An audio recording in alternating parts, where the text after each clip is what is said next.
Periyar Maniamma Institute of Science and Technology, Tanjavur, AAA with specialization in electric vehicles and energy engineering. எல்லையில் பதற்றம் அதிகரித்து வரும் சூழலில் இந்தியாவின் ராணுவ ரகசியங்களை பாகிஸ்தானுக்கு கசியவிட்டதன் குற்றச்சாட்டின் பேரில் பஞ்சாபில் இருவர் கைது செய்யப்பட்டுள்ளனர். இது குறித்த கூடுதல் விவரங்களை தருவதற்காக செய்தியாளர் நாகப்பன் இணைகிறார். வணக்கம் நாகப்பன், ராணுவ ரகசியங்களை கசியவிட்டது யார்? இருவரின் பின்னணி என்னவாக உள்ளது? விவரங்கள் என்ன? வணக்கம் எழிலரசி. பாலக் ஷர்மாசி மற்றும் சூரஜ் மாசி ஆகிய இருவர் இந்திய ராணுவ ரகசியங்களை பாகிஸ்தானுக்கு கசியவிட்டதாக குற்றச்சாட்டின் அடிப்படையிலே பஞ்சாபில் கைது செய்யப்பட்டிருக்கின்றனர். கடந்த மாதம் 22ஆம் தேதி காஷ்மீரினுடைய பகல்காமில் இருக்கின்ற பைசரன் பள்ளத்தாக்கு பகுதியில் நடைபெற்ற தாக்குதலில் 26 பேர் உயிரிழந்தனர். இந்த தாக்குதலை பாகிஸ்தான் உளவு அமைப்பான ISI உத்தரவின் பேரில் லஷ்கர் இ தொய்பா திட்டமிட்டதாக இந்தியாவினுடைய NIA விசாரணை அறிக்கையிலே தெரிவித்திருக்கிறது. இந்த தாக்குதலும் கற்பனையிலும் நினைத்து பார்க்காத பதிலடி கொடுக்கப்படும் என்று பிரதமர் மோடி தெரிவித்திருக்கிறார். பாதுகாப்பு ஆலோசனை குழு கூட்டம், பாதுகாப்பு அமைச்சரவை கூட்டம், மத்திய அமைச்சரவை கூட்டம் என பல கட்ட கூட்டங்கள் நடந்துவிட்ட நிலையில் பாகிஸ்தானும் பல்வேறு ஆலோசனை கூட்டங்களை நடத்தி இருக்கின்றன. இதனால் இந்தியா பாகிஸ்தான் இடையே போர் மூலமா என்ற வாத விவாதங்கள் நிகழத் தொடங்கி போர் பதற்றமும் நிகழ்ந்து வருகிறது. இந்தியாவினுடைய தீவிரவாத எதிர்ப்பு நடவடிக்கைக்கு உறுதுணையாக இருப்போம் என்று அமெரிக்கா உறுதியாக தெரிவித்திருக்கிறது. ஒரு பிராந்திய போருக்கான அத்தனை பதற்றங்களும் சூழ்ந்து கொண்டிருக்கிற இந்த சூழலில் பாகிஸ்தானில் இருந்து நேரடியாக மற்றும் மறைமுகமாக என அனைத்து வித இறக்குமதிகளுக்கும் இந்தியா உடனடியாக தடை விதித்திருக்கிறது. இந்திய துறைமுகங்களிலும் பாகிஸ்தான் கப்பல்களுக்கு தடை விதிக்கப்பட்டிருக்கிறது. கப்பல் போக்குவரத்து இயக்குநரகம் பிறப்பித்துள்ள மற்றொரு உத்தரவில் பாகிஸ்தான் கொடியை தாங்கிய எந்த ஒரு கப்பலும் இந்திய துறைமுகங்களுக்குள் அனுமதிக்கப்படாது என்று தெரிவிக்கப்பட்டிருக்கிறது.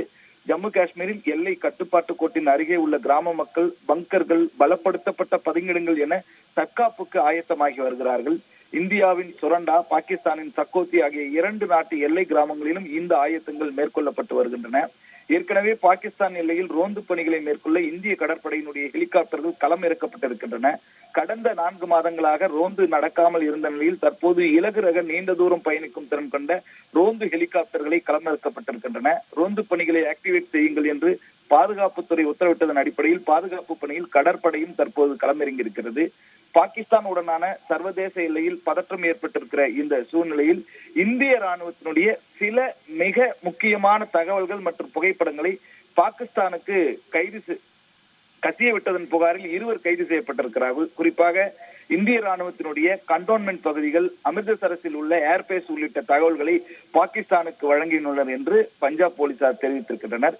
இந்த விவகாரம் தொடர்பாக பஞ்சாப் மாநில DGP கௌரவ் யாதவ் வெளியிட்ட எக்ஸ் பதிவிலே இந்திய ராணுவ ரகசியங்களை பாகிஸ்தானுக்கு கசியவிட்ட குற்றச்சாட்டிலே பாலக் ஷர்மாசி மற்றும் சூரஜ் மாசி ஆகிய இருவர் கைது செய்யப்பட்டுள்ளனர் என்று தெரிவித்திருக்கிறார். இந்தியா பாகிஸ்தான் இடையே மோதல் முற்றி வருகின்ற சூழலில் அமிர்தசரஸ் ரூரல் போலீசினுடைய இந்த நடவடிக்கை மிகவும் முக்கியத்துவம் வாய்ந்ததாக பார்க்கப்படுகிறது. விசாரணையிலே அமிர்தசரஸ் மத்திய சிறையில் அடைக்கப்பட்டுள்ள ஹர்ப்ரீத் சிங் என்ற ஹேப்பி மூலம் பாகிஸ்தான் உளவு நிறுவனங்களுடன் இந்த இருவருக்கும் தொடர்பு இருப்பது கண்டறியப்பட்டிருக்கிறது. இந்த விசாரணை மேலும் தீவிரம் அடையும் போது மிக முக்கியமான தகவல்கள் வெளியாகும் என்று எதிர்பார்க்கப்படுகிறது. இக்கட்டான நேரத்தில் பஞ்சாப் காவல்துறை இந்திய ராணுவத்துடன் ஒன்றுபட்டு வலிமையாக நிற்கிறது என்றும், தேசிய நலன்களை பாதுகாப்பதன் கடமையில் இருந்து எங்களை யாரும் அசைக்க முடியாது என்றும், நமது ஆயுத படைகளினுடைய பாதுகாப்பை குறைத்து மதிப்பிடுகின்ற எந்த ஒரு நடவடிக்கைக்கும் தகுந்த பதிலடி தரப்படும் என்றும் பஞ்சாப் மாநில DGP கௌரவ் யாதவ் தெரிவித்திருக்கிறார். ஒரு முக்கியமான காலகட்டத்தில் பாகிஸ்தானுக்கு இந்திய ராணுவ ரகசியங்களை கசியவிட்ட இருவர் கைது செய்யப்பட்டது மிகப்பெரிய பரபரப்பை ஏற்படுத்தியிருக்கிறது. எல்லையில் பதற்றம் அதிகரித்து வரும் சூழலில் இந்தியாவின் ராணுவ ரகசியங்களை பாகிஸ்தானுக்கு கசியவிட்டதன் குற்றச்சாட்டின் பேரில் பஞ்சாபில் இருவர் கைது செய்யப்பட்டிருப்பது பரபரப்பை ஏற்படுத்தியிருக்கிறது. கூடுதல் விவரங்களை பகிர்ந்தமைக்காக நன்றி நாகப்பன்.